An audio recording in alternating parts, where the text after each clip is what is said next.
Lights, camera, action.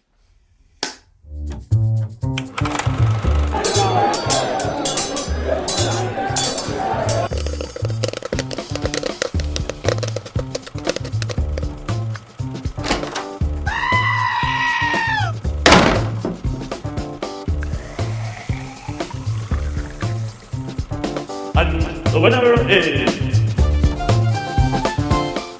Welcome back to the Oscar Reel Movie Podcast with Matt and Haylie Schmidt. Welcome to episode 6. Got another good show lined up for you, reviewing and breaking down Ford versus Ferrari, along with the 1995 Best Picture winner, Braveheart.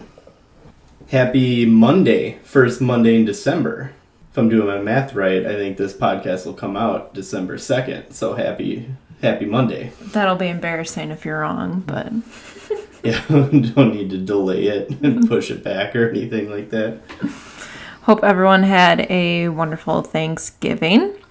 Yeah, we haven't had it yet, but by the time this comes out, we would have, so I'm going to just assume that we had a good Thanksgiving and ate a lot of good food. Yeah, and hopefully the snow and bad weather didn't ruin any plans. Yeah. We're going to be driving a lot, so... Yep. What did you say? It would be how many hours in the car? 14 hours and 700 miles when it's all said and done. That would be fun. Yeah. Love the holidays. Yes. Plenty of time to catch up on the other podcasts we like listening to. Yeah, it's true. A lot of time in the car. Yep. Yeah. What are your favorite podcasts you like listening to in the car? I've mentioned the Joe Rogan podcast on here before. I like Adnan Virk has one called Cinephile, clearly about movies that I like listening to. There's a couple Barstool Sports ones that I like too, like Pardon My Take. You've been coming around on them a little bit, maybe? Yeah, they they still aren't always my favorite, but I think they're pretty funny, and I like they know a lot about football, so it's fun listening to them during the football season, and I love when they do, on their Monday show, they do their fastest 3 minutes, and they pretend to be Chris Berman and do these, crazy voices and sound effects and goofy names for all the players that they're talking about, kind of like Chris Berman. So I like listening to that. So sometimes I listen to their Monday show. Yeah. Anything else been going on? Well, I was going to share the podcast that I like listening to. Oh, yeah. Oh, look at me being selfish like that. I'm sorry. What do you like listening to? If anyone listened to the podcast last week, we talked about Survivor a little bit. So I listened to... Rob Sesternino, who competed in seasons 6 and 8. Yes, I know that was a long time ago. I think that was like 18 years ago now or something. But he has his own podcast, delightfully titled Rob Has a Podcast, where he talks all things Survivor, Big Brother, Amazing Race. He has a few other channels kind of related to that too. So I'm a big fan of his content that he puts out. I think he's a lot of fun. I also listen to another podcast called Real Crime Profile, where there's a former FBI profiler and former New Scotland Yard agent detective, and they break down real crime stories that are in the news through like current shows and podcasts. So they talked about the Central Park jogger case when They See Us came out. They've talked about Making a Murder. So a lot of times like those Netflix specials, that one's really cool. My good friend Allie also got me hooked on a podcast called Watch What Crappens, and it's these two guys that recap all of the stupid Real Housewives, Below Deck, all those stupid shows on Bravo, and they are hilarious. So there's some other podcasts to plug if you guys are looking for something else to But listen to ours. add. Yes. Listen to ours. Listen though. to ours. That's the Those most are important thing. Those are some fun ones to listen to as well. So, speaking of Thanksgiving, what movie traditions do you and your family have around the holidays and Thanksgiving specifically? So, yeah, it's interesting because I think people have a lot of Christmas movie traditions, and maybe Thanksgiving movie traditions aren't as popular. Like, I'm just trying to think of Thanksgiving movies, and I've got Planes, Trains, and Automobiles, but not sure I can really think of any other classic Thanksgiving movies. I don't know. I'm sure there's more out there. There probably. Yeah, they don't come to mind probably as much others. as Christmas. So yeah, we have in my family, we have very untraditional Thanksgiving movie traditions, if that makes sense. Non-tradition. So every year, my dad and I watch Kelly's Heroes together, which I'm not sure that a lot of people know what that movie is. I want to say maybe it came out in the 60s, as my guess. I don't know. It stars Clint Eastwood, Donald Sutherland, Don Rickles. It takes place in World War II, but it's a war movie, but really the premise of the movie is about they know that there's this bank full of gold bars behind enemy lines. And so it's this, extra kind of thing that they do in the midst of the war. And Donald Sutherland is hilarious. He's a great character. And it's kind of a long movie, but it's a great movie. And we always watch National Lampoon's Christmas Vacation too. So I think a lot of people are probably more familiar with that movie. But yeah, we had, if I remember correctly, we had both of those movies taped on VHS. Like, we had recorded them off of the TV. And I think they were both on the same VHS tape. And so it used to be my dad would watch Kelly's Heroes every morning, usually before I would get up, and we'd watch Christmas Vacation every night, like after the football games are done.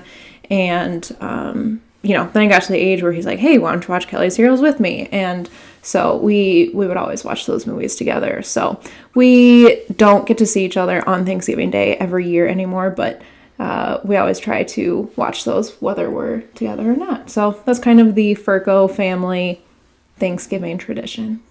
I know I watched Kelly's Heroes for the first time Thanksgiving with you. So I kind of joined in the tradition a little bit there. Yeah, it's like I said, neither of these are really Thanksgiving movies, but something that I think that's what's fun about traditions is that sometimes they just kind of come out of nowhere, and it's something that you can always count on. So for anyone listening out there, share with us your Thanksgiving movie traditions if you have any on social media or anything like that. I won my second game in fantasy football for the season this past week. And yes, we are recording this after week 12 of the... Are we in week 12 of the NFL season, and you have 2 wins? Yeah. Good job. I beat Quinn, though, so that made me feel good. And I have a shot at not getting last place. If I win and Teddy loses, we'll have the same record, but then I need to outscore him by like 40 points so I don't get last place. Because if you get last place in this league, you have to buy all the beer for the draft party the next year. So it'd be nice if that didn't happen. Anyways, we'll see how that goes. We'll see what happens this weekend. So what trailers are we going to be watching in the trailer park today? So we have lined up this week the new trailer for Cats. There is a first trailer that came out for Call of the Wild. We also have The Way Back and an animated movie, Spies in Disguise.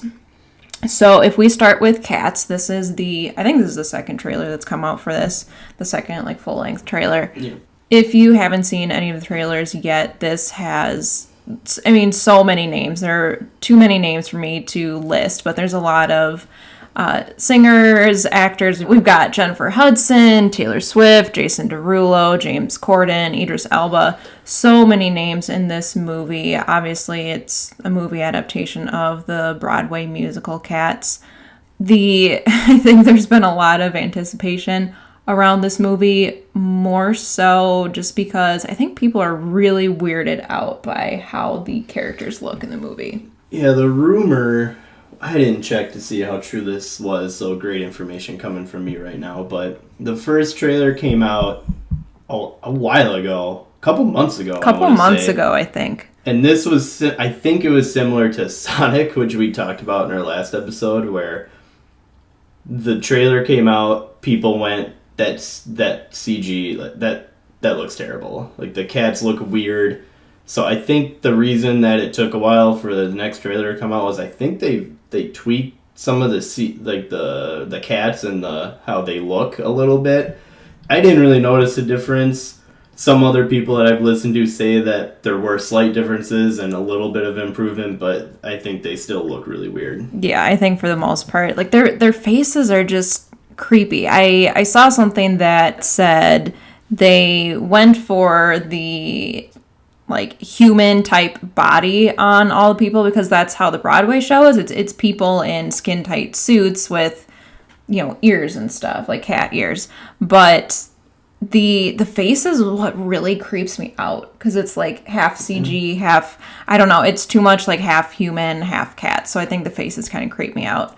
And have you ever seen Cats the musical? No, I was going to ask you that. So we owned, I think it was on DVD. We had the 1998, they released like a DVD of the play, like a live version of the play, like a company recorded the Broadway play and then released it on DVD. I think we own that in our house, and maybe I watched it, but I don't remember anything really about it. Yeah, I remember seeing Cats on stage when I was younger, but I don't remember the story that much. And honestly, looking at the synopsis of what this is about, I feel bad for all the like musical theater people out there who are like, how can you guys not know? I honestly don't know, and it doesn't make any sense. And I think I don't know. I'm not all that excited about this, but just because like I said, the faces creep me out, and the story just seems really weird. Yeah, you read me the synopsis or whatever before we started recording, and this movie, this makes no sense. Like, here, you read maybe what this is about. So this is what the like one-line synopsis says on IMDb. A tribe of cats called the Jellicles must decide yearly which one will ascend to the Heaviside layer and come back to a new Jellicle life. Like, I don't know what half of that means. Yeah. Maybe this works as a Broadway play, or clearly it did because it ran for so long. I don't know how this is going to be adapted into a movie. This feels like one of those Oscar baity type movies where it's a musical, where sometimes they like nominating musicals just because I feel like they don't make as many these days anymore. And they have the large cast, which you mentioned. So I feel like it's kind of one of those Oscar baity type movies, but I have not a lot of faith or hope in this movie doing too well. So this comes out December 20th, so right before Christmas. I think people will see it. I don't know if people will necessarily like it. I don't know. Okay. So yeah, like people will go see it because it's cats. Yeah. But I think people who like the Broadway show might be more willing to see the movie. Yeah, it's very possible. And who knows, maybe it'll just be good and none of this will matter, but just after seeing the first couple trailers, I don't think this one's gonna go well. The graphics, the way they look, it just doesn't look that good to me. I think I made a comment, which commercial is it, where there's a witch, it's like an insurance commercial where there's a witch and she turns that girl into a cat. You know which one I'm talking about? Oh, yeah. I remember saying that cat in this commercial looks better than the cats in this movie. That's probably not a good thing. So we're not too high on cats, but we'll see. We'll see how it goes. Yeah. I love Idris Elba, and I always want him in good movies, so... Well, see, and I've heard that most people are saying, like, he looks like the creepiest one. He's supposed to be the villain. Nightmare cat, but anyway, whatever. Moving on to another movie that has terrible graphics in it, The Call of the Wild. New trailer came out a couple days ago, a week or so ago. Stars Harrison Ford, along with Karen Gillan is in this. So is Bradley Whitford. Some names you might know. Bradley Whitford, obviously, from The West Wing. Karen Gillan she's in the MCU. Yeah, yep. Plays Nebula. Yep. I cannot remember her name. Nebula. Yep, the blue bald one. Yep.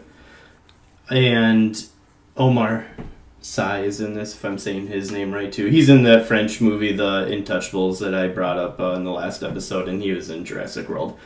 Anyways, this movie is adapted from the Jack London novel that came out in like the early 1900s. It's about a domestic dog that gets kidnapped and shipped up to the Alaskan wilderness, Harrison Ford finds him and they end up building this relationship. I never read the book. I have read some Jack London books, but I never read this one.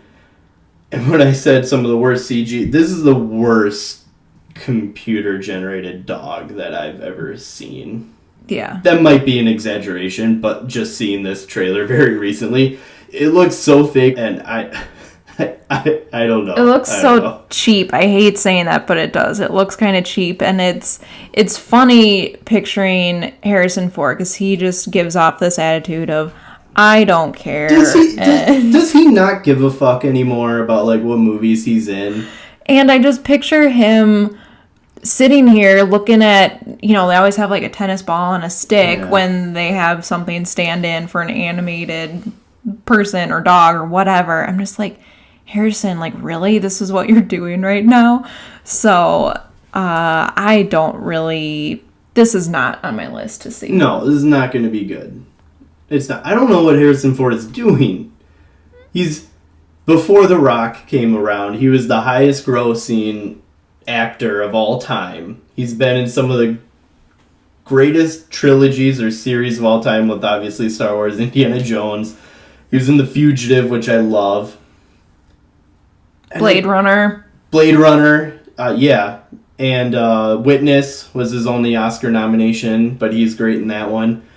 I feel like he doesn't need the money. Like, I don't know why he's doing this stuff. Maybe he's a big fan of the story. Of course, then you'd think maybe it would be more well done, but yeah, this is not on the list. This is coming out February 2020 for those who are interested. I'm giving this one a hard pass. Yeah. No, I don't. And I always say, like, with the caveat of these trailers, like, unless this really surprised me with a really good review, even if that happens, actually, I probably still won't see it because it doesn't feel like a movie I need to see. Yeah. One more thing on that, too. So it's another, like, movie that's adapted from, like, an old book. How... Do we need to adapt some of those old stories? Do people want to see those on the screen anymore? It reminds me of Disney's been redoing a lot of their old movies, like Dumbo earlier this year, and the Aladdin, Lion King. Aladdin, Lion King came out in the 90s, so I get that. Like we talked about in our last episode, we're nostalgic, where we grew up in the 90s, so now at this age we want to see things redone. So I get that. But Dumbo's from, like, the 30s. Oh, I see what you're saying. And what's the one? It was released with Disney Plus, Lady and the Tramp. They redid that one. Like, does anyone need to or want to see these old stories and movies redone? Probably not.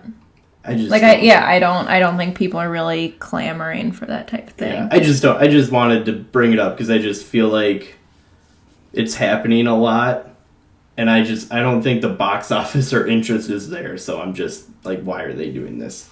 Anyways. Because they can still make money off of it. I know, it's all about making money, I get it. But, I mean, if Dumbo doesn't do that well at the box office, and they didn't make money on it, so...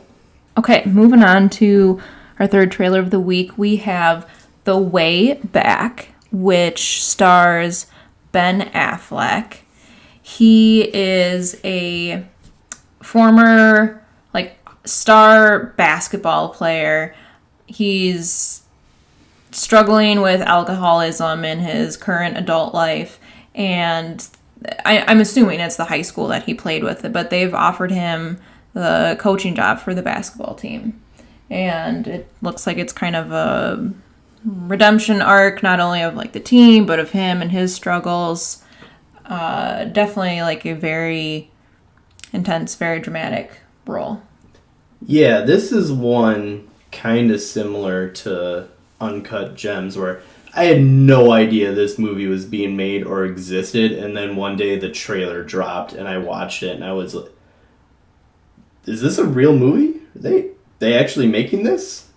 Like, this is like a mixture of Mighty Ducks and Coach Carter.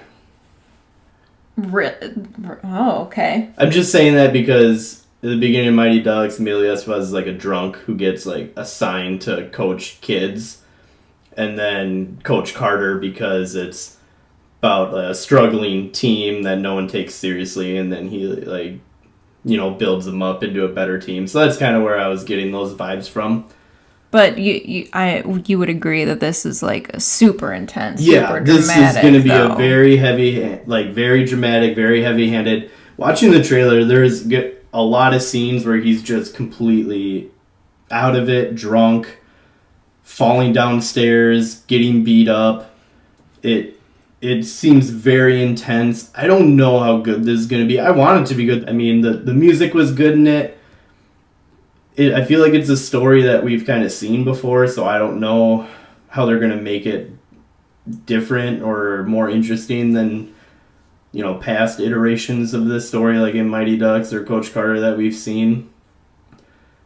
But for me, I don't think that matters.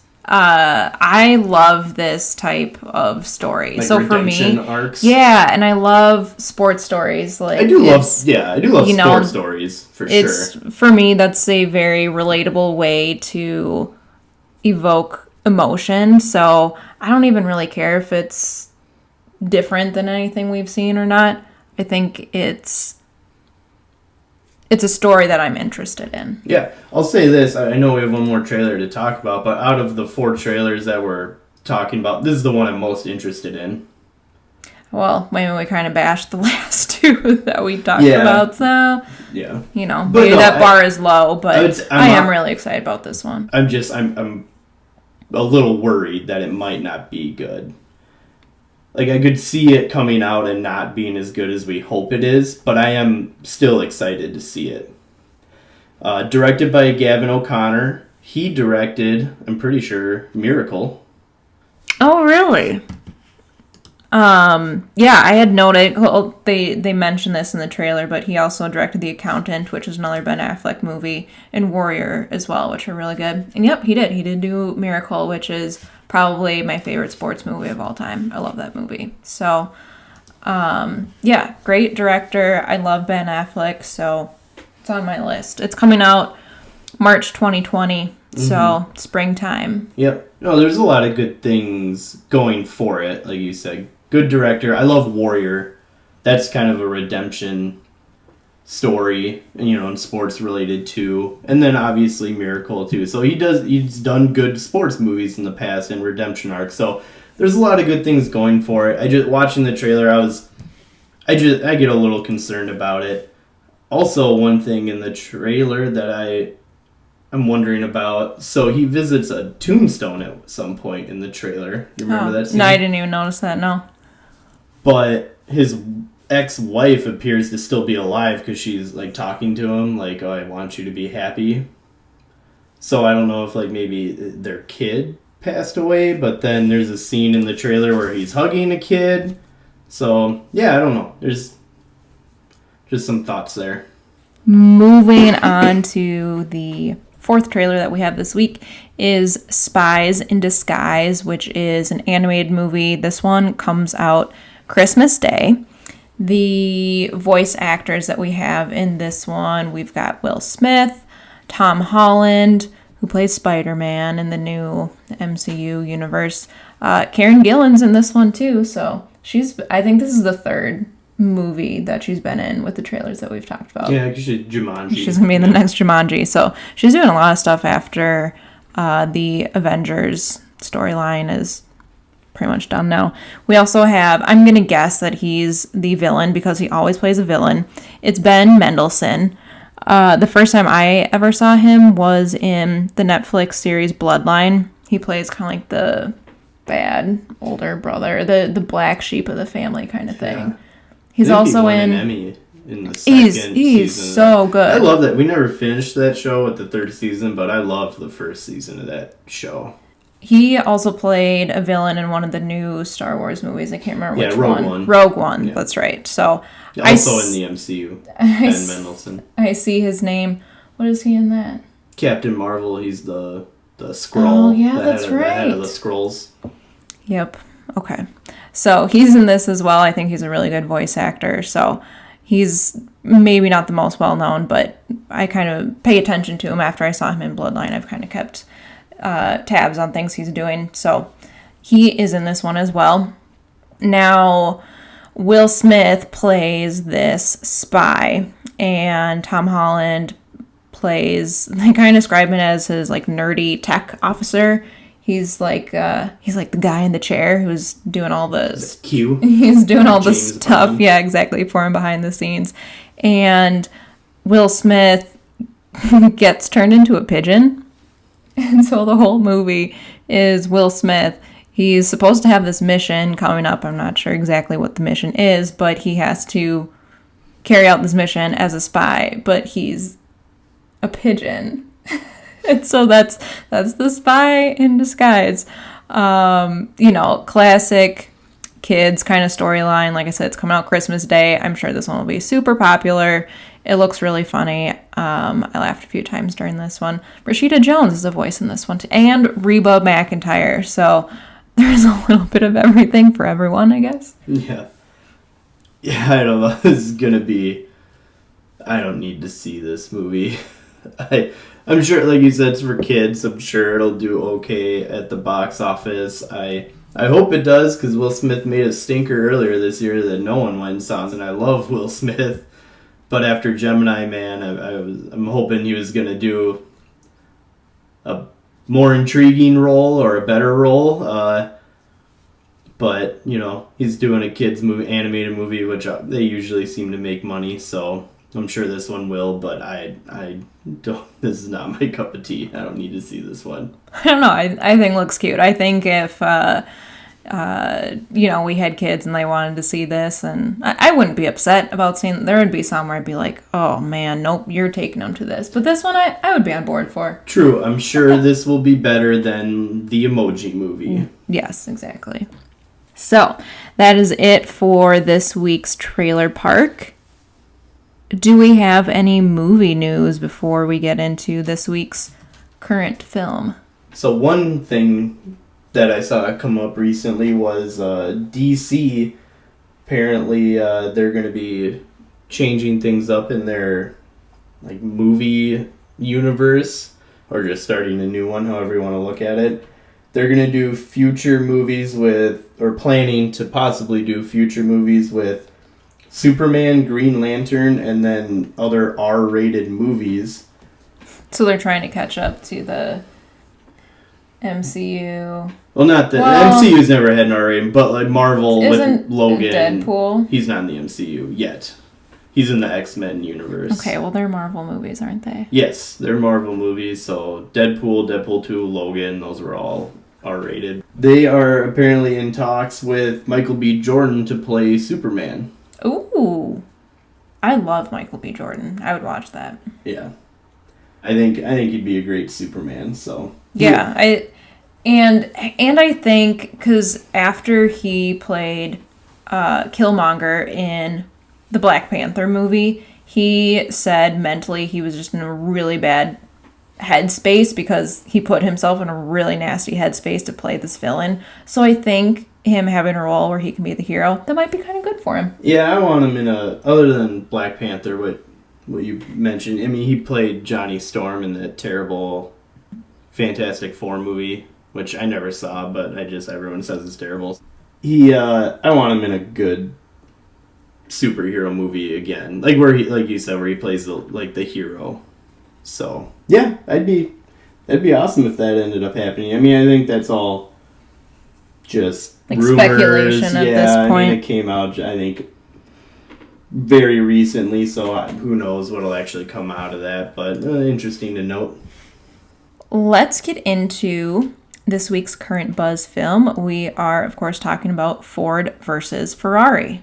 This movie was directed by James Mangold. What else has he done?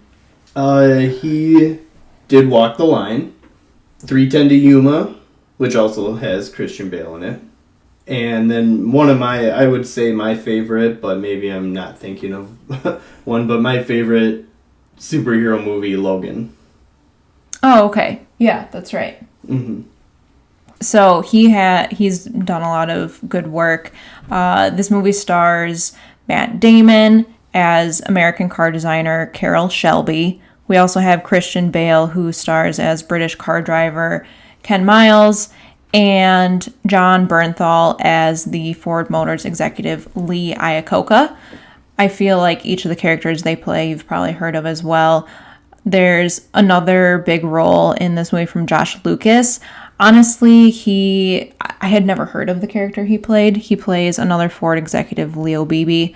So I feel like Matt Damon, Christian Bale, obviously the two stars of the show. Yeah, and I mean, Lee Iacocca, he's famous just for the cars that, I think, did he design them or co-design them?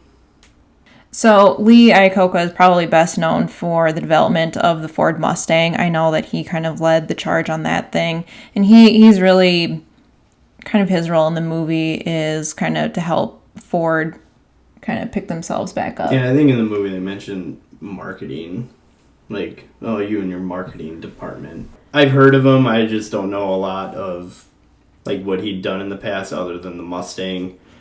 Yeah, so people know Matt Damon, they know Christian Bale. John Bernthal, maybe the name isn't as familiar, but he starred more frequently in TV shows. He was in the first few seasons of The Walking Dead. He's been in the Punisher series on Netflix. I was saying, this is probably the first more upbeat role that I've seen him have. He usually plays kind of the He's not trying to darker, villainous characters. Yeah, exactly. He had more screen time in this than I thought he would, which is a good thing. I love John Bernthal. Yeah. In a lot of movies he's been in recently, I feel like he isn't in it as much as I thought. Like, I watched Wind River recently, and I'm like, oh, I know John Bernthal's in this, but he's really only in the last scene. So it was nice him getting more screen time in this movie. Yeah, I agree. I think he did a really good job, and it was cool. So this movie takes place early to mid-60s, and so, with him being big executive at huge American car corporation, he's just really spiffed up, hair combed, in a suit, so he looks really put together when he's on the screen, which, again, is completely different than I'm used to seeing him in other roles, so I thought it was kind of a fun change of pace, and he was a really interesting character, I thought. Yeah, for sure. He was fun to see on screen. So this movie, like I said, takes place kind of the early 30s. This movie takes place early to mid 60s, and Ford Motors is really kind of struggling in sales. The Henry Ford II is in this movie as well, and he talks about Chevy's beating us here and doing this, and Ferrari's winning all the sports car races. So Ford Motors is really struggling. So Lee Iacocca offers to purchase Ferrari. He thinks that'll be a good way to kind of boost their brand and get into the sports car side of things. And Ferrari's strapped for cash. So I think he thinks maybe this deal might go through. Yeah. So I thought it was interesting that in that speech, he's like, we need to think like Ferrari. We need to be like Ferrari. But then it's, oh, they're going bankrupt. We should buy them out. Like, why should you think and act like a company that's bankrupt and losing money? That was kind of... I get what his point was behind the speech, but I was kind of like, need to think like them and act like them. Oh, but guess what? They're broke. Yeah. Yeah, you're right. I think it was more of like the mindset of instead of just... It's about the image of their product. Like exactly. Yeah. So Lee Iacocca goes over to Italy to meet with Ferrari. They don't end up making the deal with Ford, and so kind of get back at Ferrari, but also boost their image. The story is really about how Ford works with Carroll Shelby to design a car to compete at the 24-hour Le Mans and beat Ferrari. So that's where, obviously, the Ford versus Ferrari thing comes from. Mm-hmm. So we have Matt Damon playing Carroll Shelby, and Christian Bale plays Ken Miles. Like I said, he's a British driver. And I should mention, too, so Carroll Shelby used to be a race car driver, too. He retired because he had health problems. But Ken Miles is still an active racer. He's British, but he's living in the States. He's working as a mechanic. He's working as a driver. He's designing cars. He's kind of a little bit of everything. And this man knows everything about cars. So Shelby goes to Ken Miles instantly and says, hey, we're putting together this team and we're going to put together a car to race at the 24-hour Le Mans. So I thought this movie was super entertaining. There were lots of laughs. I think there was a lot of like good conflict and drama, and of course plenty of adrenaline. Yeah, this movie was actually better than what I was hoping or expected it to be. I already had kind of high expectations going into it just because I love the director. I love Matt Damon, and Christian Bale always is great in his roles. I mean, it's amazing. I think his role before this was Vice, where he gained how much weight. And then he like lost 70 pounds or 40 pounds or whatever to play this role of Ken Miles. Like, the man does not... He's ridiculous. I don't want to say he doesn't care about his body, because I'm sure he does, but he treats it like he can do whatever. He just transforms it like that. Yeah, and a couple weeks ago when we were talking about Joker, I said I didn't like that Joaquin had lost that much weight, and I didn't think it was pertinent to the role. But looking at pictures of Ken Miles, like Christian Bale totally embodied him, and I think he did a really good job with it. And it to me, it makes more sense when you're doing it to be like a real person, if that makes sense. I get what you're saying, like he's doing it to look and act like him, but I still don't know why it means Joaquin Phoenix can't do it to play the Joker. I just didn't like it. It creeped me out. Okay. So yeah, this is, like you mentioned, a lot of laughs in this movie. I kind of, if this makes sense, I call it a very good quote-unquote studio film. Like, this is a PG-13 movie. It's a movie that doesn't take some of the, like, R-rated chances that some other movies take. It's like a dad movie. You know what I mean? Yes. Yep, I know what you're saying. But Matt Damon and Christian Bale were great in their roles. Which one did you like more in their role? And I know they're different characters, but which one did you like more? I really enjoyed Christian Bale's performance as Ken Miles. I think Ken was just such a fascinating person and a fascinating character, and he had this attitude of, I don't really care what other people say or think. I'm going to do things my way because I know what I'm doing. So I really liked that. And one thing that was cool was that, and this doesn't really reflect on Ken as a character, it's more about the writing and the storytelling, but they used his son to kind of explain a lot of things about the car designing process and the race itself, which really helped, because it's like, I like cars. I think sports cars are cool, and my dad kind of got me into that stuff a little bit when I was younger, but, it's not like I'm a car mechanic. I don't pay attention to car racing, so it was cool to have them give you enough information so that you could be knowledgeable when certain events took place, but they didn't make you feel like this is completely over your head. Yeah, no, I like, that was something I wanted to bring up too, because one of the best things I can say about this movie is, I'm not into, I like car racing. I don't go out of my way to watch it or anything though, and I don't know a lot about cars, kind of like what you're saying. But this movie is 2.5 hours long, by the way, and it made me interested in cars for 2.5 hours. Exactly. Yes. So that's one of the best things I can say about this movie, because they don't get too technical, they don't get too in the weeds where you kind of get lost if you don't know what they're talking about. But I think they dive enough into it to keep you, to kind of show the point that they're trying to make, that you have to know a lot about cars and racing to win the 24 hours at Le Mans. But they don't go too into the weeds where we feel lost as viewers, but then we're engaged the whole time. But to answer my own question, I completely understand what you're saying about Christian Bale, and I think he has the kind of flashier role out of the two of them. Definitely. But I loved Matt Damon as Carroll Shelby, as just that like kind of stoic guy, like he knows what he's doing. He has the accent down, and he's wearing that hat the whole time, and he just has that kind of that attitude about him. Like I thought he was so good as Carroll Shelby. I would say, like, if either of them would get nominated, it'd probably be Ken Miles, played by Christian Bale. But I think Matt Damon was almost better in his role, because I think he was just perfect as Carroll Shelby. Something I kind of wanted to bring up, because James Mangold directed this, and he's done a lot of Westerns. Yeah. Did you get a Western feel with this? I kind of did with those scenes where they're kind of out in the desert racing. I was kind of getting some James Mandolt kind of Western theme shots. I would say only from the standpoint of just the scenery around them. It didn't give me any sort of Western feel other than that. But okay. Maybe I was looking into that because I kind of got that feel like Logan. It isn't a Western, but you get those Western feels and shots because they're kind of out in the desert and stuff. And I got that a couple times with this movie. Yeah, I didn't.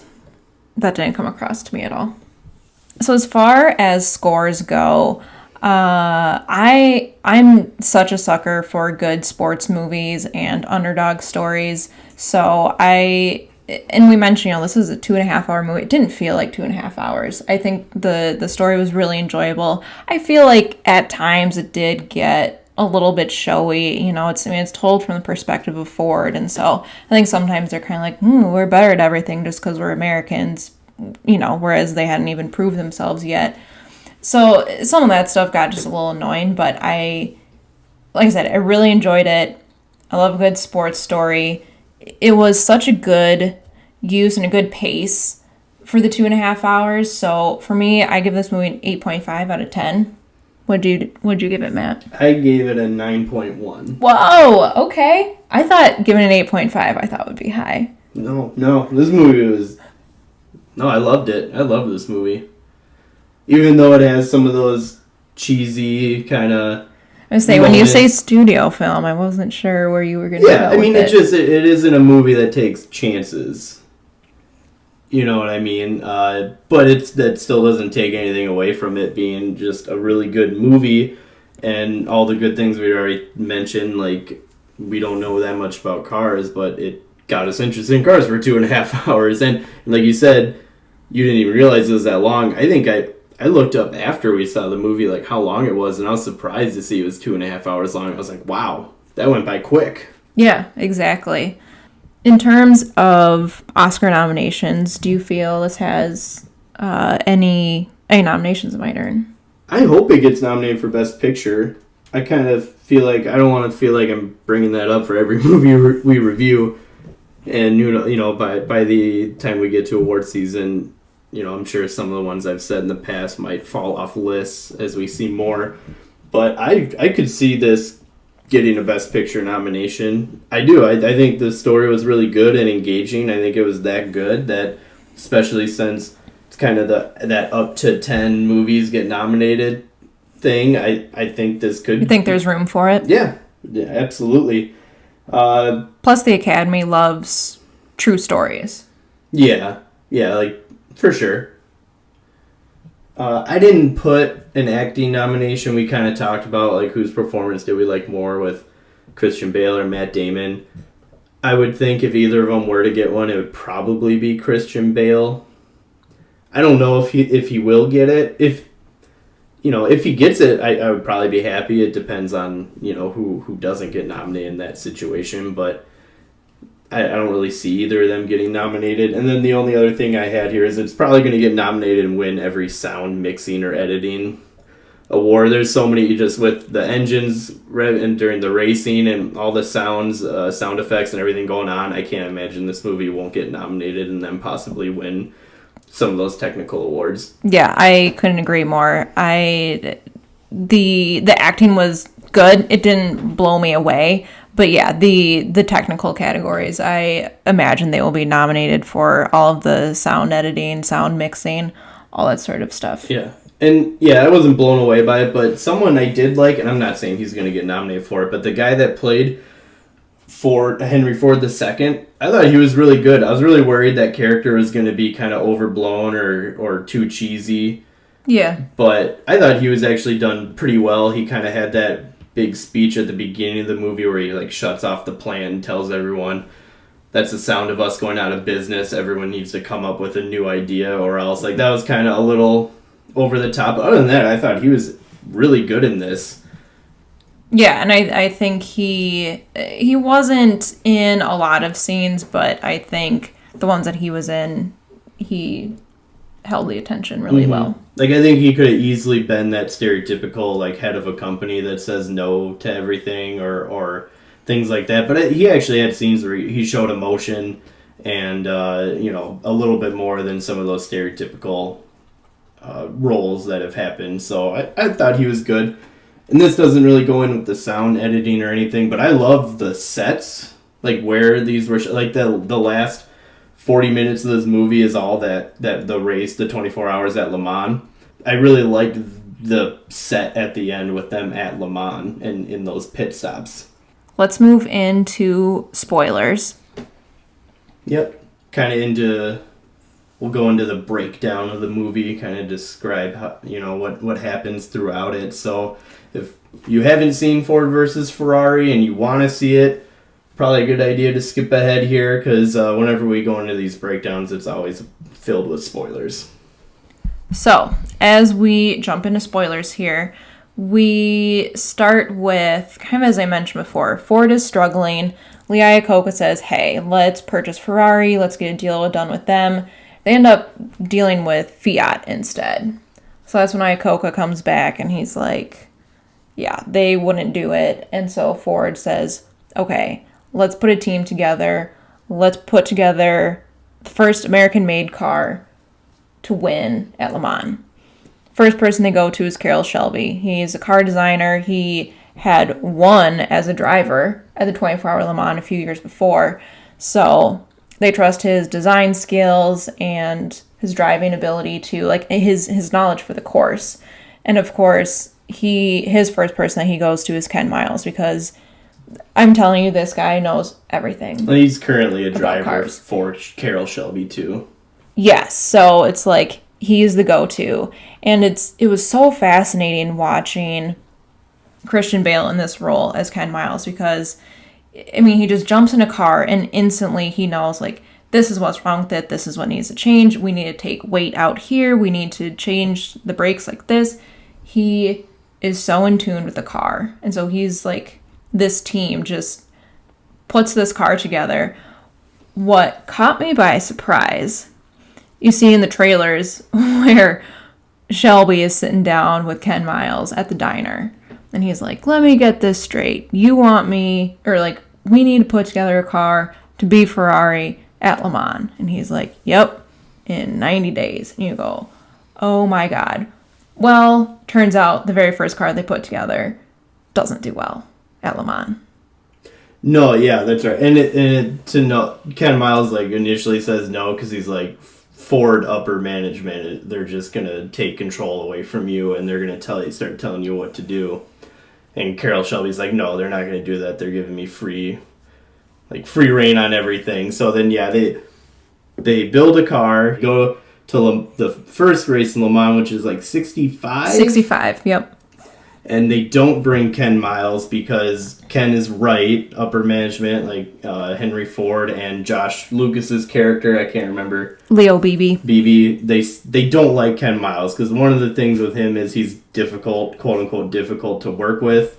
He's argumentative because he's like, I know everything, so he doesn't like talking to the dumb people that think they know everything.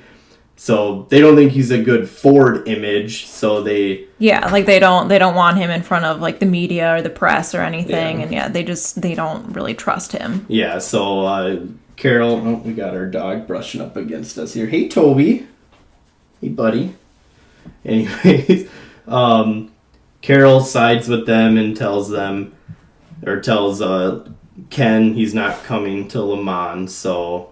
He hangs back, and I don't know where they finish, but it's not good. Ferrari wins again. I don't think any of the cars even finished. I don't remember if that's right. No, it could be. I feel like I should have fact checked before I said that, but regardless, they didn't do well, so they start the process over again. Yeah. Okay, this time we're doing it. We're doing it right. We have more time to work on this car, so they're putting together a car for the 66 race. Yep. And I like this scene too, like right after they fail. It's Carroll Shelby waiting in Henry Ford's office to talk to him.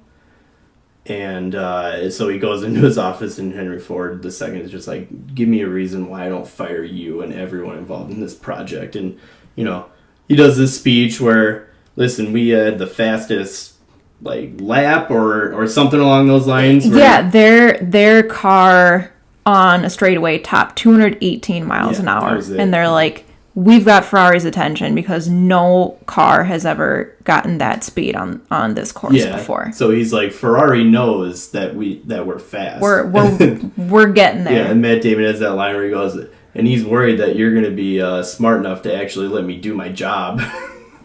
That's right. Yeah. That's right. So he convinces Henry Ford. He kind of gives them, okay, free reign. This is actual free reign. Go to war. Go win.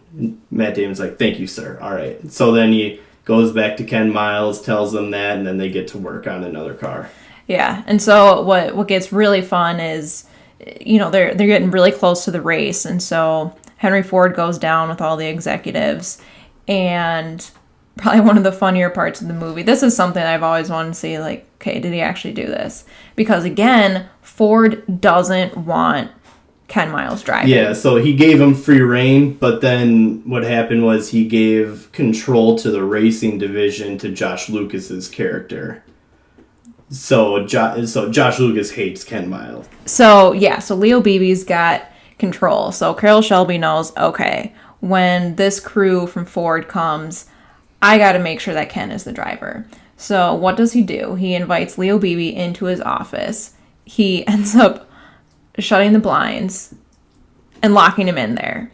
And then what Shelby does is he's like, hey, Mr. Ford, why don't you ride in this car? And they've been testing their car at LAX, like on open tarmacs at the Los Angeles airport.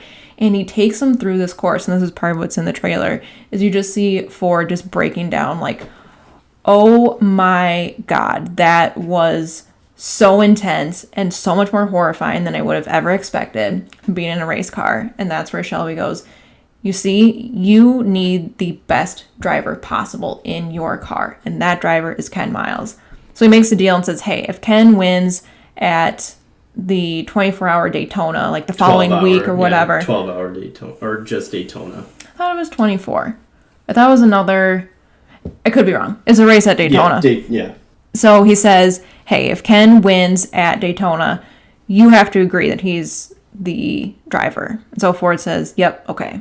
So Ken is struggling in the race because the racing division won't let him get the car up to 7,000 RPMs. Yeah, that's right. That's like a theme throughout, is like BB is all about not letting him get up to 7,000 RPM because he's worried he's going to ruin the car. Yeah. And Ken keeps saying, he's like, no, I can feel it. Like, it can get there. And so Shelby's just like, screw this. He holds up a sign. He goes, 7,000, Ken. And so he just kicks it in the last few laps, and he ends up winning. Yeah. So now I like that scene where it's just clearly like BB is like not wanting something to happen and telling Matt Damon to not let him get to a certain point, and I just love that. And this is why I like Matt Damon as Carroll Shelby. It's just one of those moments where he's like, I don't give a fuck, and he just writes on the sign 7,000 RPM, give her hell, and shows it to Ken Miles, who sees it and he goes, all right, I love that. Yeah, so as charismatic and kind of difficult as Ken Miles is, he still has, some restraint where, they're saying, hey, you can't, racing team is saying you can't take it to 7,000. It's like, he's at least voicing, hey, I think it should be done, but he also kind of knows, I guess I kind of need to listen. So when Shelby's more or less advocating, saying, no, we need to get this done. So just do it. Just go win. And so, that's when Ken really steps in. So they have their car. They've got their driver. They head to Le Mans for the race. Yeah, before that, they're Ken Miles testing the car, kind of like one of the last times before heading to Le Mans.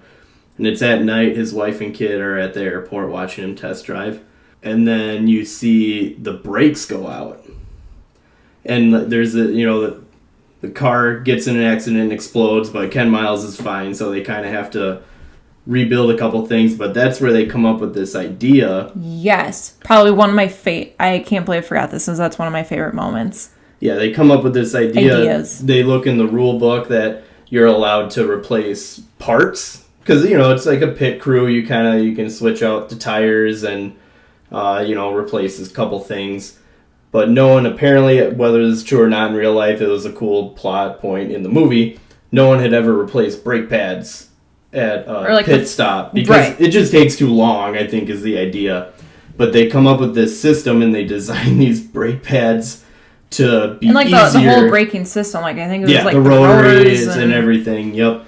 They come up with this design where they can replace them quicker and easier because this accident happened. They realize that the brakes are going to go out eventually. So they come up with this idea, which I thought was pretty cool. Yeah, it was really awesome. Of course, they, that comes into the race where they're partway through. And, the announcers are like, what is this? Ford number 1, they're replacing the entire brakes, and of course Ferrari's looking at it like, what? Yeah. No, you can't do it. And they're like, hey, it's in the rule book. It says you can replace any part. We're replacing the part. Mm-hmm. So that was so cool. And it was cool to see like their ingenuity and not just like, hey, how can we take something and make it better? But how can we completely do something from scratch? It was really, really cool. So 24 Hours of Le Mans is you literally race for 24 hours straight. It's a 2-driver team, so you're just every 4 hours or so you're kind of taking turns driving, trying to get rest where you can. And so they do the brake pad exchange, which, as he said, kind of pissed some people off, but it's like, show me the rule book or we can't do it, and no one can give them an answer. So they're racing. I think in the movie, obviously, they kind of are keeping an eye on where Ferrari is at in the race at all times. But then it eventually gets to a point where Ferrari loses all their drivers and all their cars. Yep, all of their cars are gone. And so they've got a number of Fords in the race, but of course Ken's in car number 1. He has a huge lead. And so, everyone's super excited, but of course BB comes up with Leo Beebe says, idea. Hey, Shelby, we've got three cars here. And we could take first, second, and third. And Shelby's like, yeah, I know. Isn't that great? He's like, yeah, well, what would be better? We really need to have, it'd be a great photo opportunity if we have all 3 cars cross the finish line at the same time. And Shelby's like, no, that's ridiculous. Like, you want to do this for a photo op? And he's like, yeah, well, Henry Ford said so. So Shelby's kind of like, oh, gosh. So he's kind of debating, do I tell Ken Miles or not? He ends up telling him, he's like, Ken, do what feels right. Mm-hmm. And so Ken's he's on straightaway, his next lap, and he's so excited because he's so far ahead, and he looks in his rearview mirror and he sees there's no one there. And he's like, you know what? Fine, I'll be the team player. He waits for the other 2 Fords to catch up. They cross the finish line all together. Everyone's super excited. But as the press and the people with the flowers and whatever are running up to the Ford cars, they all pass by Ken Miles and go to one of the other drivers. And they run to him because in the rules, if there's a tie, the win goes to the car that started furthest back because they technically traveled a further distance. Yeah. So BB set up Ken Miles for this stunt the whole time and it pissed me off. Yeah. But, I mean, at least what Ken said in the movie, and I did see like an actual quote story about this from him later, his response was, the drive was the win for me.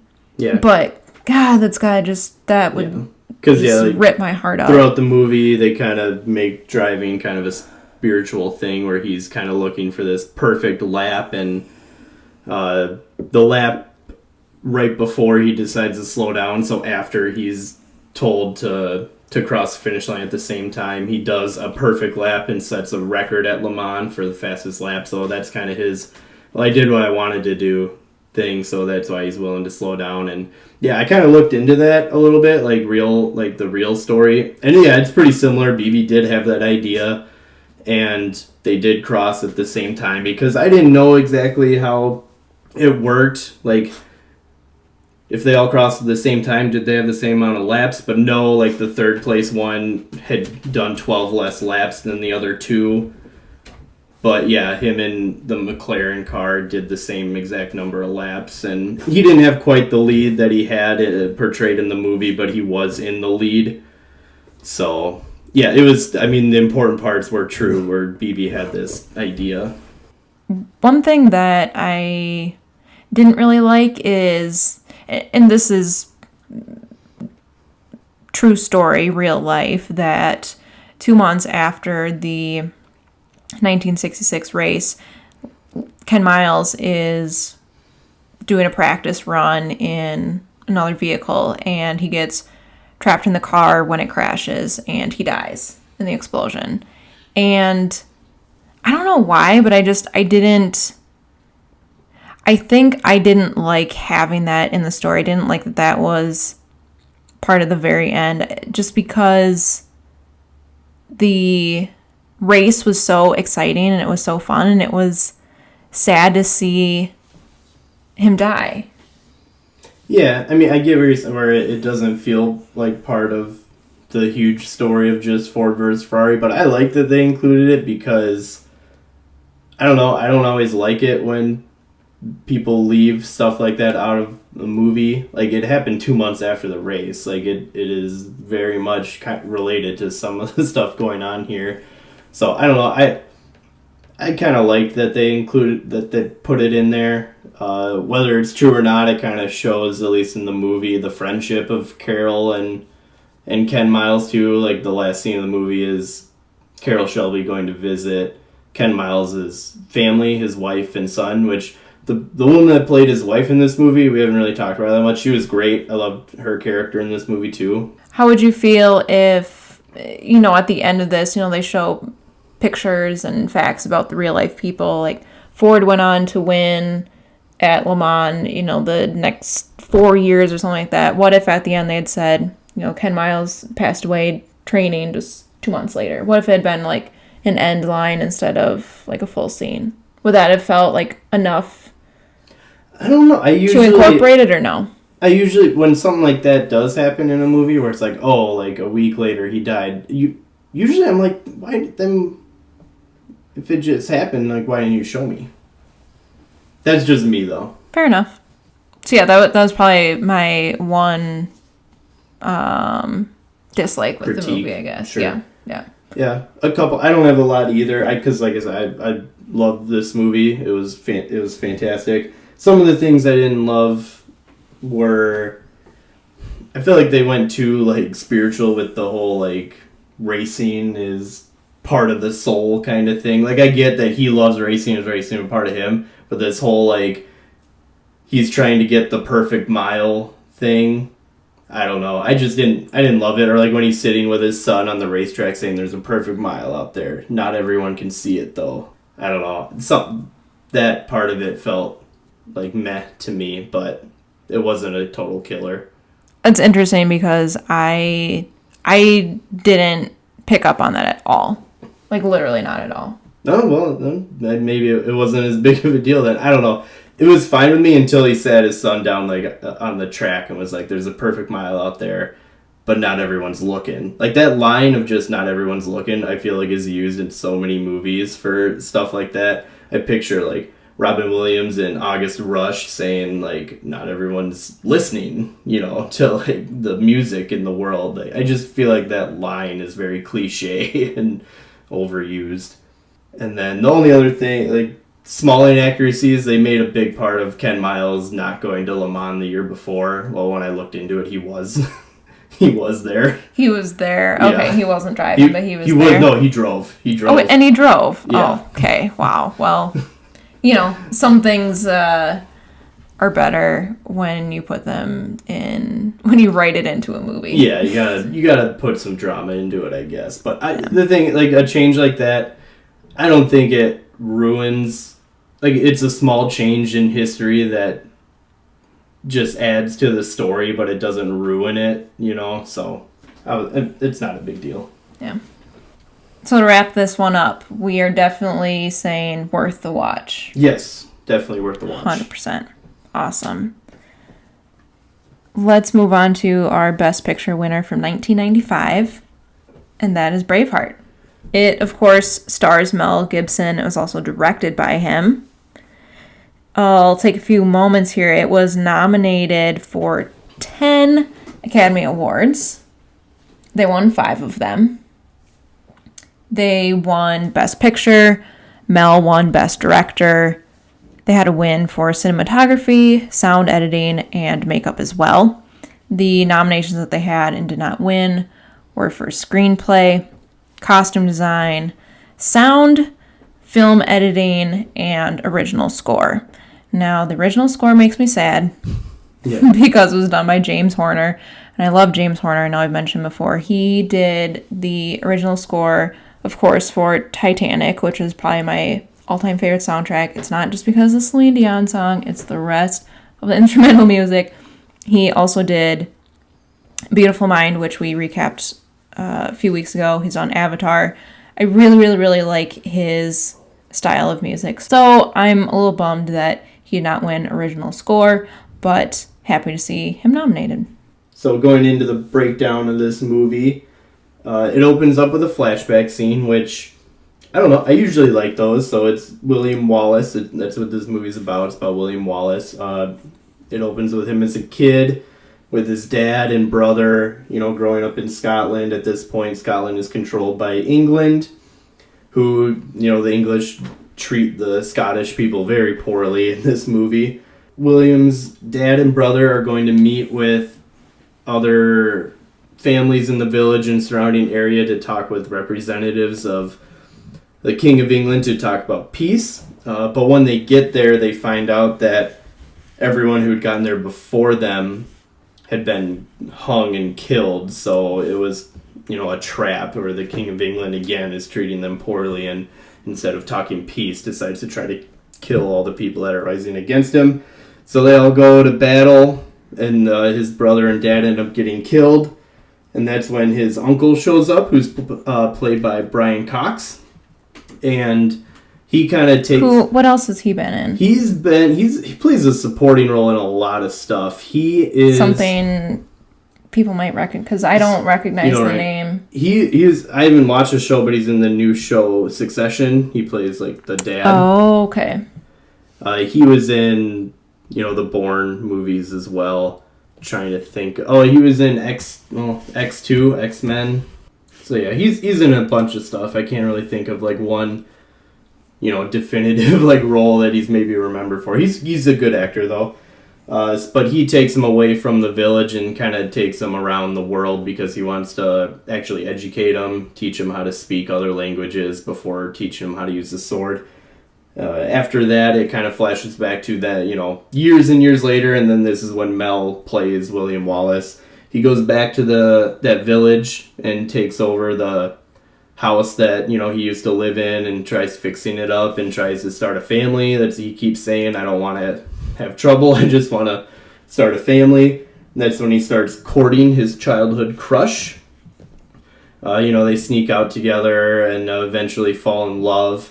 And then they get married in secret because at this point, the King of England, he's trying to get rid of the Scottish people, so he institutes prima nocta, which means the lord of or nobleman of that area has the right to sleep with the bride the night of their wedding.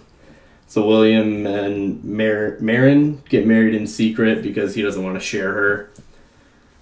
And then shortly after that, because their village is controlled by English guards, basically, because there's a nobleman that lives there, so he's got these English guards. One of them starts taking a liking to Maren, so he tries taking advantage of her, and William fights back. They both fight back. She gets caught, he doesn't, so they end up killing her to kind of bring him out of hiding, which I'm sure they regret, because when he comes out of hiding, him and all of his friends or other Scottish people, they just take over the nobleman's house or fort or whatever, fortress that he's living in, and they kill all the Englishmen, basically starting this rebellion. So after he basically starts this rebellion, all the people of Scotland kind of rally behind him, but there are still like noblemen of Scotland, like Scottish people who are kind of the upper class of Scotland, who are hesitant to start this rebellion because they don't think going to war with England is the best thing for them, because they're just kind of greedy people. And so there's a couple battles that happen. You know, he's got that famous, with the blue paint on his face, that famous, they can't take our freedom, where the noblemen, those Scottish noblemen, they don't quite have the trust of the people because they think they're greedy. So the people start leaving, and that's when William Wallace shows up and kind of rallies the troops, and, you know, they rally him to a victory. One of those noblemen being Robert the Bruce, who actually kind of takes a liking to William. He kind of respects him and admires how he inspires people to fight for him. But his father is kind of telling him, no, we need to do what's best for us. You know, talk with the other noblemen and figure out what we need to do. So then going into another battle, William kind of has this plan drawn out. And when they start fighting, he signals for the noblemen to help him. And they all kind of start walking off into the distance. And that's because it's shown that they took a bribe from the King of England, Longshanks. He gave them all land and money and all this stuff. So they pretty easily betrayed William. And then William tries tracking down Longshanks to kill him and end the rebellion. And he gets met by this mysterious knight who's been alongside Longshanks this whole time. And they end up fighting, and it's revealed that knight is Robert the Bruce. So now William feels even more betrayed because he liked Robert the Bruce too. He felt like he had his respect and that he would back him properly, and then to have him betray him like that really hurts him, which Robert can see. And he actually kind of gets upset at himself that he did that to William Wallace. So he actually lets William get out of that situation without getting kidnapped. And after that, William starts kind of killing those Scottish noblemen one at a time, the ones who betrayed him. And then kind of starts rallying the troops again. And he decides to meet with Robert the Bruce one more time. Because he's kind of like, no, I promise, I'm here to help you, I want to help you. He's like not listening to his dad or the other nobleman anymore. I want to help you. So they go and meet, but the noblemen who are still alive at this point, they betray William again, who gets kidnapped and brought to the King of England, and Robert the Bruce gets very, very upset. He was betrayed by his father behind his back. Like, his dad was the one who told everyone that William would be here, and which led to his kidnapping. So that's when he kind of goes, okay, I'm done with you. I'm done with all these noblemen. And he's kind of on the side of William again, but he's already been kidnapped. So this is when it kind of gets to the end of the movie. Something to note at this point, you know, his wife died earlier in the movie, but he develops a relationship with the future Queen of England, who is the daughter-in-law of this current evil King of England. She marries his son, but she ends up meeting William Wallace at one point, and they end up falling in love. So at the end of the movie, she's concerned for his well-being and trying to help him out, but he says, no, I don't want help, I just want freedom. So at the end of the movie, it's him getting tortured in front of the people of England, along with a couple of his friends who are kind of, you know, hooded in disguise in the crowd so no one can see them. And they keep telling him to admit to your wrongdoings, otherwise we're going to kill you, and he refuses to do it. And that's when that famous he yells freedom at the end happens, and then he's beheaded and killed. But then the last scene of the movie, it shows Robert the Bruce leading the rebellion and leading them to charge into this battle at the very end of the movie, and then it ends with a voiceover saying that he led them to their freedom. So, kind of a shortened version on what happens in this movie. It's or as short as I can make it. in this movie, because this is, how long is it? It's like it's close to 3 hours or maybe longer. Yeah, this movie is just under 3 hours. So that was a really good synopsis, I think, especially because I think when we watched this, we had to split this up into 2 parts because it's a lot. This is a 2-tape VHS. It's a 2 VHS movie. Yep. It was hard for me to keep my attention in this movie, so with that and it being 3 hours long, yes, we definitely watched this in 2 parts.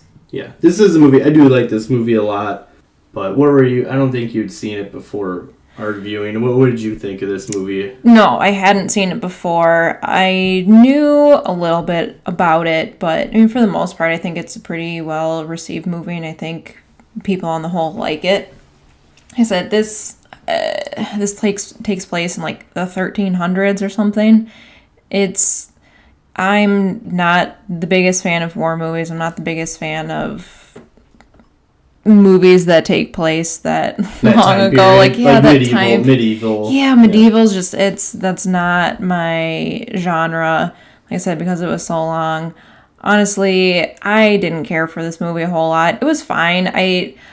I think if I had a better understanding of, like, for me, it was really confusing. I didn't really understand what was going on. So I think if you had given me that synopsis before we started, maybe it would have been better. But, not the best movie that I've ever seen.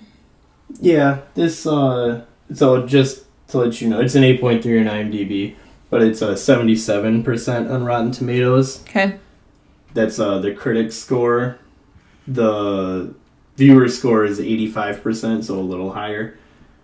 Yeah, it's a good movie. And I've said it before, I like war movies. This is kind of, Mel Gibson movies are usually a little gory too, so this is, it's a war movie, so there's going to be some blood and action, but it's a little on the gory side, but I think the action scenes are pretty good, all the fight scenes and everything. So overall, I like this movie. There are 3 things that I think might be why the critic score is a little lower that a lot of people say they don't like about the movie. One is that basically in this movie, all the English people are evil. There's no balance there. There's some good or some bad. It's every English person in this movie is evil. So that's something people they didn't love about it. It's probably all the English people saying they didn't like that part of it. Probably true. I mentioned it, that there's like another love story between the future Queen of England and William Wallace. I didn't love that storyline, that love story. Well, yeah, especially because the whole genesis for this whole thing is his wife being murdered. Yeah, like it's like a big revenge, basically, story. Like, exactly, like he's still in love with her throughout the whole movie. He sees her, like of kind of vision stuff. He sees her walking around. I didn't love that love story with Sophie Marceau. Her character was fine. She actually probably goes through the biggest character arc where she's kind of timid in the beginning, and then by the end she's kind of like, I take charge. Which is great, but I just didn't think that love story needed to be there. I felt like that could have been something that got cut out. It just felt, I don't know, stale might not be the right word, but I just wasn't interested in it. Like, I watched this movie and I go, like, I don't really care about that.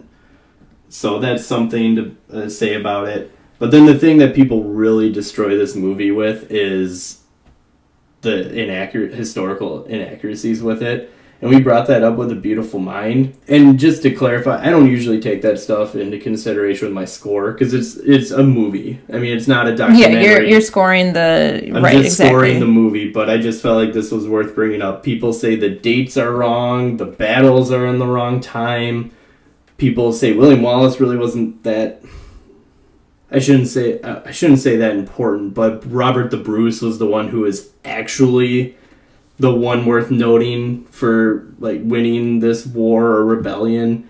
So people really do destroy this film when it comes to the historical and actually even the kilts. I think the kilts are like I think the kilts are shown inaccurately. Like, they shouldn't have been wearing kilts at this point in time. That's why they didn't win for costume design. There you go. Maybe that's why. But yeah, I think it was something like that where at this point in time they wouldn't be wearing kilts, but they were included in this movie. So, but yeah, overall, what would you... I know, well, I'll be interested to see what you gave this as a score, since you're saying you didn't love it. What score did you give it?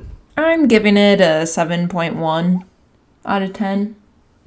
I said it's not my type of movie. Not big into war movies, not into medieval times. It just, it didn't really strike a chord with me. But I mean, that being said, there were some really good moments. Like, I think of when he's being like ambushed in this little village or something, and he's just like, William Wallace is like taking on all of these people just like one by one, and he kind of takes them all down. Like, if I'm remembering that correctly, I really liked that scene. That might be when I think I know what scene you're talking about. I think it's when the English. It's earlier in the movie after they get married, when like that English guard is trying to rape her. I think that might be when it is. And so she's running from him, and then William Wallace is kind of fighting off all the guards, like kind of one at a time. He's like climbing on top of the little huts, jumping from them and stuff like that.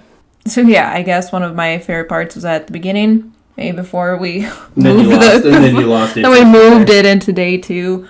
But like I said, there were some good moments. It's just not my favorite. I was curious to see how you viewed this movie, because yeah, it isn't quite up your alley, but that's everything you said is fair. I would give this movie an 8.8. To me, this is an entertaining movie still, even though I think there are parts that could be cut out. I remember watching this movie as a kid. Even though it's rated R, I still watched it as a kid. So it was one of the few movies that we had up at our cabin back when we, And this is where we watched it, actually. We didn't watch the VHS version of it, but when we did watch it, we watched it up at the cabin. Yeah, so it was before we had a DVD player up there. We just had a VCR and like 4 movies up there, and this was one of them. So I could be a little biased in my score just from some of those like good memories as a kid. But some nostalgia. It is what it is. So yeah, given an 8.8. And for me, that puts it right behind Platoon in my rankings. That closes out, I guess, our breakdown of Braveheart. Quickly, since this is in the 90s, and I feel like I've seen enough movies from this year, I figured I'd go over some of the other big Oscars that happened that year. So, in 1995, Mira Sorvino won Best Supporting Actress for Mighty Aphrodite, which I think is a Woody Allen movie. Also nominated was Joan Allen for Nixon, Kathleen Quinlan for Apollo 13, Marie Winningham for Georgia, and Kate Winslet for Sense and Sensibility. I think that might have been her first nomination. Best Supporting Actor is Kevin Spacey for The Usual Suspects. That was his first win. He won? Oh, okay. Yep. James Cromwell got nominated for Babe. I love that movie. A lot of people do. Ed Harris got nominated for Apollo 13. Brad Pitt got nominated for 12 Monkeys. That was his first nomination. He won the Golden Globe that year, actually. Tim Roth got nominated for Rob Roy, which I've never seen, but I love Tim Roth, so I'm happy he got an Oscar nomination, because that's his only one. What else has he been in? I don't recognize the name. He's in a bunch of Quentin Tarantino movies. Okay. He's also the bad guy in the Incredible Hulk movie. I haven't seen that one. The one with Edward Norton. I didn't see that. Okay. Moving to Best Actress, Susan Sarandon won for Dead Man Walking. That was her first win after being nominated. This was her 5th nomination. She'd lost the 4 times before. So she finally got her win here. Oh, that's good. Yep. In a movie that was directed by her longtime partner, Tim Robbins. Elizabeth Shue got nominated for Leaving Las Vegas. Sharon Stone was nominated for Casino. That's her only nomination. That's a Martin Scorsese movie. Meryl Streep got nominated for The Bridges of Madison County. I love Meryl. I gotta say, at every episode she comes up, I love her. Emma Thompson got nominated for Best Actress for Sense and Sensibility. Also worth noting, she actually won an Oscar this year for writing Sense and Sensibility, so that's always kind of cool when you see cool. an actor or actress go to writing or directing and win, so that's she was always cool. Nominated for both those, did not win? She was nominated for Best Actress and Best Writing. She won for writing. She did win for writing. And lost for Best Actress. Oh, that's very cool. But she had won Best Actress like a year or two earlier for Howard's End. And then for Best Actor, this is the year Nicolas Cage won his Oscar. The Nick Cage. Which is awesome. Like, I love, it's baffling, but awesome at the same time that Nick Cage has won an Academy Award.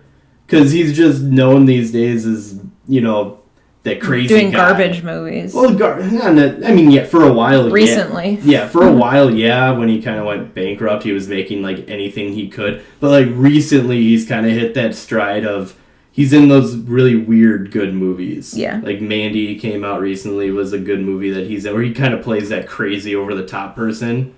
Also to note, he's playing himself in a movie about his career, like an over-the-top version of himself. Some news came out on that, so that'll be kind of interesting. So they're making that now? Or, like, they're in the works to do it? It's not something that's already completed? No, I think it's in the works. So, interesting. Yeah. Also nominated for Best Actor that year, Richard Dreyfuss for Mr. Holland's Opus. Anthony Hopkins for Nixon. Sean Penn for Dead Man Walking. And then there was a foreign film that got a bunch of hype. I've never seen it, but it's called Il Postino. Massimo Troisi was nominated for Best Actor that year. And then Best Director was won by Mel Gibson, as we'd said. Chris Noonan was nominated for Babe. Tim Robbins was nominated for Dead Man Walking. Mike Figgis was nominated for Leaving Las Vegas. And then Michael Radford was nominated for Il Postino.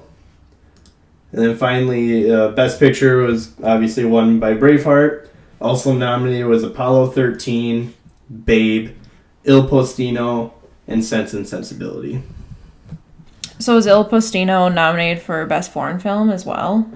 So it was not, and I don't know how that works exactly, because yeah, this movie was nominated for Best Picture. It actually had come out the year before, but it didn't get any like notoriety, so I think they resubmitted it the next year and it got nominated, which has kind of happened before. One of my favorite movies, City of God, actually came out in 2002, I think, but it got nominated for Best Director in 2003, and that was because it was just completely snubbed at the 2002 ceremony, and then Miramax decided to like redo a campaign the next year. So I don't know how that works exactly, but so yeah, after listing off those movies, any of those movies stick out to you in any of the categories?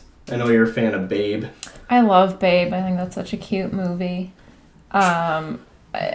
I feel like I might have just made this up in my own memory, but I think that's part of the reason why we had a border collie growing up. I think because of the movie Babe. Yeah. I may have just, like I said, I may have completely made that up in my mind, and maybe that's not even true, but love that movie. It's been a while since I've seen Apollo 13, but that's a fantastic movie. I don't know much about any of the others. Yeah. I would say a lot of people argue for Babe should have won Best Picture instead of Braveheart. I don't know. I'm fine with Braveheart winning, but like I get Babe is like it's a very good movie. It's so wholesome. You don't see very many. I mean, I'm assuming it's PG. I don't know that there are many movies of that type that have won Best Picture. It's actually rated G. Well, see, there you go. It really is just it's such a wholesome little movie. Yeah, I get looking at this for me. There's not a ton I would rework. Actually, look, when I first thought of 1995, I was like, I don't know how much I would actually change. But when I started looking at it, there's hard decisions on some snubs here that I might change around a little bit. The supporting Actor Actresses Award, I probably wouldn't change a whole lot. In Best Actor is really where I had the hardest time, because there's a couple performances this year that didn't get nominated that I think were really good. I would take out Anthony Hopkins. He got nominated in almost every award ceremony for this role, so it's probably not a good idea for me to say to take him out, but he had already won an award at this point, so I'm kind of just the mindset of I'll take that nomination away from him.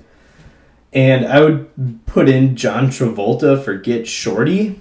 I don't know if you've ever seen that movie. He plays a mobster. So he goes to Hollywood to try to collect on someone who owes money to another gangster. And Gene Hackman is that person who's a producer in Hollywood. And then John Travolta's character becomes a producer. He loves movies, and he gives up the mob game to try to become a producer. And he's awesome in it, so I think he should have been nominated. I was trying to find a spot to include Bruce Willis for 12 Monkeys, because Bruce Willis never gotten a nomination before, and I think that movie is really good, hence Brad Pitt getting a nomination for it, and I was trying to squeak him in there, but I'd probably have to take Richard Dreyfuss out for Mr. Holland's Opus, and I don't really want to do that, because I remember seeing the movie as a kid, and I remember liking him a lot in it and being pretty happy that he had a nomination.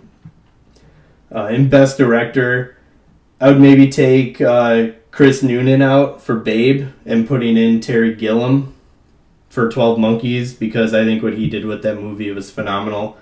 And then I would take out Tim Robbins, because I think he kind of got that nomination just because, while it's a good movie, I think he just got it for being an actor, trying out directing and just making a good movie.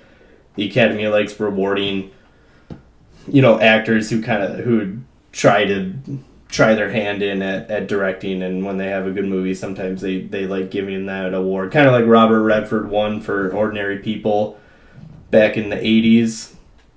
But I would take him out and put in Ron Howard for Apollo 13, because I can't believe that Ron Howard didn't get nominated for Apollo 13. Yeah, that's mind-blowing to me. Yeah, so... And then in Best Picture, I would maybe take out... I might be a little biased here because I've never seen it, but I would maybe take out Il Postino and then put in The Usual Suspects, because that's one of my favorite movies of all time. And then, like we discussed it earlier, I don't think Babe should have won Best... I think the only movie that could have maybe won Best Picture over Braveheart is Apollo 13. Anything else on the award ceremony that year before I give you some quiz questions? No, that's all I've got. The question is, what did the 4 acting winners have in common? So the lead actor, actress, supporting actor, and actress, what did the 4 of them have in common? Oh, I don't think any of them played. No, that's a real person. I was going to say none of them played a real person, but that is.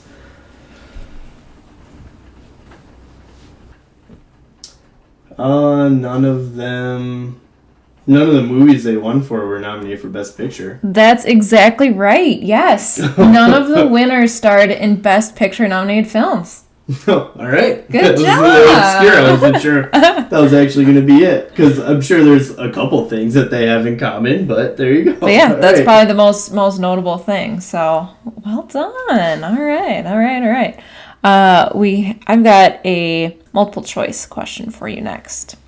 So, John Williams, probably the most highly decorated musical director, composer of our time, he had 3 nominations that year, which is crazy. This was they only did this, I think you brought this up a couple weeks ago, for like 4 or 5 years. They split original score between dramatic and like musical comedy, because people thought, no, Disney's going to win original score every time. So I said, let's separate into 2. So he had a nomination for dramatic score for Nixon, and then also musical comedy score for Sabrina, and then he had a nomination for the best original song called Moonlight, which was from Sabrina. So he had 3 nominations that year. How many Oscar nominations does he have total through 2019? Your options are 51, 49, 61, or 59. Career Oscar nominations. I'm gonna go with 59. Ooh, close. He has 51 Academy Award nominations. He has the second most nominations all time to Walt Disney. Yeah. He has 5 wins. Is that all? Yeah, I know he hasn't won a lot. I thought I had a typo, but yeah, he has 5 wins. Yeah, I think it's like Jaws. I think he won 4. I don't know. I'm not going to be able to name all 5 of them, but yeah, I know it's not as many wins as you might think it would be. Question number 3. Tom Hanks performed in 2 Academy Award nominated films in 1995. Can you name both of them? Well, Apollo 13 we've talked about. And then I'm assuming the other one is Toy Story. Yes. Right? Yes. I thought that one was a little easier. So yeah, Apollo 13 had 9 nominations that year and Toy Story had 4. Yep. One thing that was interesting to me when I was looking up some facts for Toy Story, so Apple, and I guess I don't know if they still are, but they were part owner of Pixar. Oh, wow. So Steve Jobs kind of famously did not have a lot of confidence in Toy Story when it came out because it was the first movie with computer-generated animation. He did not have a lot of faith in the movie, but it was huge, and now... One of the few bad decisions in his life, I guess. And not necessarily a bad decision, just a bad take. Bad take. Bad opinion. Yep. I guess it is good to know, like, this is the year, because we didn't bring it up in the Oscar section, like, this is the year that Toy Story came out, and, like, Pixar just took off from that point, and it's the one that kind of started it all. It was. Okay, this one has nothing to do with movies. Oh, good. The answer doesn't anyway. I mean, it's based in movies, but the answer, you do not need to have any movie knowledge to get this question. As we've talked about, Babe had 7 nominations at the 68th Academy Awards. Do you know how many piglets they used to play Babe? Oh, no, I don't, but I can... Is it multiple choice? I'll give you plus or minus 3. Her range, okay. I'll give you a range. Oh, man. 7? 10? 20? Try 48. Holy shit. Why so many? Because pigs grow so fast. Oh, okay. They grow so fast. So they had 48 pigs on set. Only 46 of them appeared in the film. That makes sense. But oh my god. I would not have gotten that. One other fact. Yeah. Or one other question. Okay. Back to the Border Collies. So Babe works with Border Collies, who are, sheep herding dogs. It is customary to give Border Collies names with how many syllables? Oh, I've heard this before. Maybe it's you that's told me. Yeah, I've brought it up before. Our Border Collies did not abide by this rule, but they are not sheep herders. They're just family dogs. We never trained them like sheep herding dogs. Is it just one? It's one syllable. Yeah. Yeah. Because that supposedly makes for easier calling in the field. That makes sense. So yeah, like the main characters in the movie were named Fly and Rex. Rex, nice. Yeah. Rex always scared me. I always thought Rex was kind of... I mean, he's like a tough dog, but he kind of scared me as a kid. I'm like, oh, that dog's kind of scary. So anyway, I love Babe, and I think it's cool to see that it had so many nominations. Yeah. So that's one... I'm glad it got all the nominations it got. I don't think it should have won Best Picture like some other people claim it should have, but I'm very happy that it got every nomination that it got. One of my favorite, I'm dropping all these facts on Babe. One of my favorites, though, is still one of the writer of the screenplay is George Miller. And that name didn't really mean anything to me, but when Mad Max Fury Road came out, I'm like, this guy's a wackadoo. Like, where does he come up with these super crazy, intense ideas? And you're like, oh, you mean the guy that wrote Babe? Yeah, if you were going to bring it up, I was going to, that the man that wrote Babe is the same person that came up with the Mad Max series. Like, he's written and directed all of them. Yeah, just crazy because they're complete. he did Happy Feet too, right? Yeah, so yeah, he's got this he like super heartwarming, kid-friendly stories, but then also the Mad Max universe, which is totally out there. So next week, what do we have on the docket? I'm very excited to talk about both movies that we're going to be breaking down next week, and that's the new one is The Irishman, which came out on Netflix already. It came out on November 27th, but I saw it in theaters on the 22nd because I'm a Martin Scorsese nut, and I had to see this movie in theaters. I had to see it in one sitting on the big screen. I'm very happy I was able to find a theater where I could do that. But for people who want to listen along, it is on Netflix, so you can watch it that way before listening to our next episode. And then one of my personal favorites for Best Picture winners is The Sting, which came out in 1973. Yeah, I'm really excited. Well, I won't be able to add anything to The Irishman because I didn't see it, but I'm really excited to hear your take on it because you've kind of kept it under wraps. It'll be really fun talking about The Sting too. So be sure to subscribe and rate the podcast. Follow us on social media. We're on Twitter and Instagram at OscarReelPod. Share the podcast, share posts, and go see a movie this week.